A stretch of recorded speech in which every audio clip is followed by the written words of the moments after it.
बिस्मिल्लाहिर्रहमानिर्रहीम। Welcome to the Quaid Azam institute of medical and health sciences. Community health for LHVs part 2 में हम लोग पढ़ रहे हैं जी चाइल्ड हेल्थ प्रैक्टिसेस। आज का हमारा टॉपिक है growth and development. The preschool period 0 to 5 is a period of rapid growth and development of life when most behaviour are learn. उन्होंने बोला जो पैदाइश से लेकर 5 साल तक की बच्चे की उम्र होती है ना, इसी में बच्चा ज़्यादा ग्रोथ करता है और इसी में उसकी लाइफ की डेवलपमेंट होती है और इसी में सबसे ज़्यादा बिहेवियर्स वो सीखता है। The children at this age are at risk and deserve special care. इस एज का जो बच्चा होता है ना, उन्होंने बोला वो ज़्यादा रिस्क पे होता है, उसको स्पेशल केयर चाहिए होती है। Growth refer to increase in height and weight thereby showing and increase in size of the child. उन्होंने बोला ग्रोथ का मतलब होता है साइज, हाइट का और वेट का इंक्रीज हो जाना, जिसकी वजह से बच्चे का जो साइज़ है ना वो भी इंक्रीज हो जाता है। It is a change in size that result from increase in the number of size of cell of the body. Body के जो सेल्स हैं वो जब नंबर में इंक्रीज होते हैं तो हमारी बॉडी का जो है ना साइज़ बढ़ता है। It is therefore quantitative increase in size of body and can be measured in terms of centimetre and kilograms. उन्होंने बोला इसलिए क्वांटिटेटिव इंक्रीज़ है सब बॉडी के साइज़ का, जिसको हम लोग सेंटीमीटर्स में या किलोग्राम्स में मेजर करते हैं। The growth start from the time of conception of the fertilize ovum and continue until the child grow to the size of an adult. उन्होंने बोला जब बच्चा पैदा होता है, जब फर्टिलाइजेशन होती है ना, तब से ग्रोथ शुरू होती है और तब तक रहती है जब बंदा जो होता है अडल्ट नहीं हो जाता। आगे development is an increase in skill and ability as a result of increased complexity of the body structure and formation, especially the central nervous system। उन्होंने बोला है डेवलपमेंट का मतलब होता है कि आपकी बॉडी की जो स्किल्स हैं और एबिलिटीज़ हैं उनका इंक्रीज़ हो जाना, स्पेशली उन्होंने बोला हमारे सेंट्रल नर्वस सिस्टम का। It is quantitative functional maturation of organ system, यानी कि ये जो हमारे ऑर्गन का सिस्टम है ना उसके मेच्योरेशन का सिस्टम की बात हो रही है। It can be assessed in terms of learning skills and ability to adopt to new situation as a nervous system mature. उन्होंने बोला है जैसे हमारा नर्वस सिस्टम मेच्योर हो जाता है ना, तो हम लोग नए सिचुएशंस को अडॉप्ट करना और डिफरेंट चीज़ों को सीखना जो है ना शुरू कर देते हैं। डिपेंड करता है जैसे जैसे हमारा ब्रेन मेच्योर होता है। आगे जी growth and development are so closely related that they are assessed simultaneously. उन्होंने बोला है कि ग्रोथ एंड डेवलपमेंट बहुत ही क्लोज इनका रिलेशनशिप है, इसलिए जब ग्रोथ की बात होती है तो डेवलपमेंट की बात भी साथ में ही होती है। Body measurement and development landmark provide the best most practice means of evaluating health of individual. उन्होंने बोला है कि बॉडी की जो मेजरमेंट और डेवलपमेंट के लैंडमार्क्स है ना वो सबसे बेस्ट हैं, ताकि हम लोग एक बंदे की हेल्थ का जो है अंदाज़ा लगा सकें।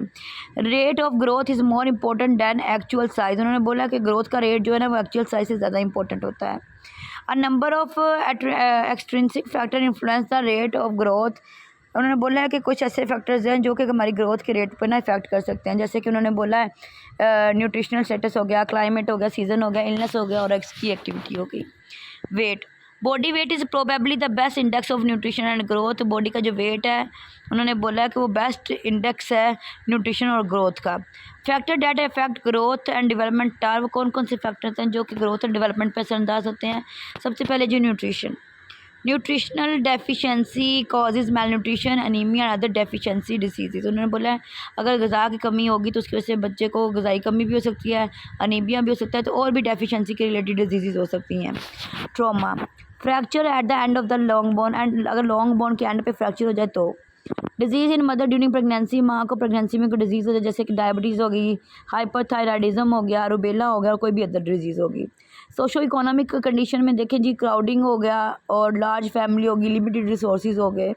जेनेटिक में देखें जी hereditary effect the constitution of body, emotional stress and problem of families, ठीक है, यानी कि फैमिली जेनेटिकली भी इसमें प्रॉब्लम्स आ सकती हैं। Culture factor, method of child bearing and infant feeding in the community, culture practice and transitions भी आ गए, ठीक है। इन्फेक्शन आ गया, रूबेला आ गया ड्यूरिंग फर्स्ट ट्राइमेस्टर, सिफिलिस आ गया, वायरल हेपेटाइटिस आ गया। आगे देखें जी पीरियड ऑफ ग्रोथ, देखें ओवम कहते हैं जी 0 से 14 डे के बेबी को, एम्ब्रियो कहते हैं 14 डे से 9 वीक के बेबी को, फिटस कहते हैं 10 वीक से लेकर बर्थ तक के बेबी को। पोस्टनेटल पीरियड में न्यू बॉर्न कहते हैं पहले 4 हफ्ते के बेबी को, इन्फेंट कहते हैं पहले 1 साल तक के बच्चे को, टोडलर कहते हैं 1 से 3 साल तक के बच्चे को, प्री स्कूल चाइल्ड कहते हैं 3 से 5 साल तक के बच्चे को। एडोलिसेंट में प्यूबिसेंट आ जाती है 10 से 12 साल गर्ल्स के लिए और 12 से 14 साल बॉयज़ के लिए। प्यूबिसेंट आ जाती है 12 से 14 साल की लड़कियों के लिए और 14 से 16 साल के लड़कों के लिए।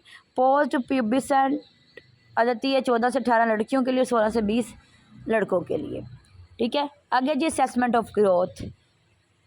Physical growth of child is evaluated body measurement, example given weight, length and head circumference लेते हैं। वेलोसिटी ऑफ फिजिकल ग्रोथ हम लोग ये इस तरह लेते हैं। ठीक हो गया जी।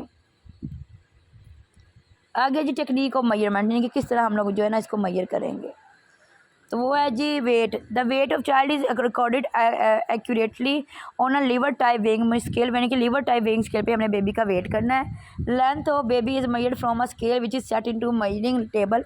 मेजरिंग टेबल पे हमने जो लगाया होता है ना वेट स्केल, उस हाइट स्केल, उससे हमने बेबी का जो है ना रिकॉर्ड करना है। Length is recorded in baby below 2 year of age, यानी कि जो टेबल पे लगा होता है ना वेट हाइट स्केल, उस पर 2 साल तक के छोटे बेबी की वेट हाइट होती है। बाकी बड़ों के लिए जो होता है ना वो दीवार के साथ लगाया होता है। The child is place spine on the measuring table, child को सीधा लिटाया जाता है मेजरिंग टेबल पे। The head is firmly in position against a fixed upright head board, ऊपर वाला जो हिस्सा होता है ना सर वाला, उसके पास जाके ना बेबी का सर जो है ना सही से हम लोग पकड़ लेते हैं, सीधा करके पकड़ लेते हैं। Legs are straight and keeping feet at right angle to the legs with toe upward, उसकी टांगें हमें सीधी करवानी है, फीट उसके राइट एंगल पे होने चाहिए। ठीक है। Standing height, the child stand upright, the child heels are slightly separated and the weight is borne evenly on both feet। उन्होंने बोला कि जब स्टैंडिंग हाइट हम लोग लेते हैं ना उसमें बच्चे को सीधा खड़ा करते हैं, पाँव में थोड़ा सा डिफरेंस लेके आते हैं, और बच्चे का उन्होंने बोला है कि वज़न जो होता है ना दोनों पाँव पे बराबर होता है। The head is position so that the child look directly forward, बच्चे का सर सीधा करते हैं ताकि बेबी का जो बच्चे का सर है वो सीधा हो बिल्कुल। Sitting height, the child is made to sit in a rigid horizontal seat, जब सिटिंग से करते हैं वो करते हैं हम लोग ऐसे जी बच्चे को एक हॉरिजॉन्टल सीट पे बिठा देते हैं। With knees apart and ankle crosses, उसके एंकल को क्रॉस कर देते हैं। Measurement is then taker for as for the height, फिर हम लोग उसके लिए मेजरमेंट लेते हैं। Head circum measurement, measure by steel tape, steel tape के साथ हम लोग हेड का सरकमफेरेंस लेते हैं। Passing over the most prominent part of the occiput and the forehead से लेकर ऑक्सीपुट तक हम लोग यानी कि ये जो है ना प्रोमिनेंट जो एरियाज होते हैं ना वहाँ से हम लोग हेड सरकमफेरेंस लेते हैं। चेस्ट सरकमफेरेंस, मेरी at the level of the nipple के लेवल पे हम लोग चेस्ट को मेजर करते हैं। Midway between the inspiration and expiration, जब बच्चे ने इनहेल और एक्सहेल किया होता है ना उसके दरमियान हम लोग लेते हैं। While the child is recumbent position, और चाइल्ड को हम लोगों ने रिकम्बेंट पोजीशन पे जो है ना उल्टाना होता है। ठीक हो गया जी। तो इस तरह हम लोग ये सारी जो है ना मेजरमेंट्स करते हैं।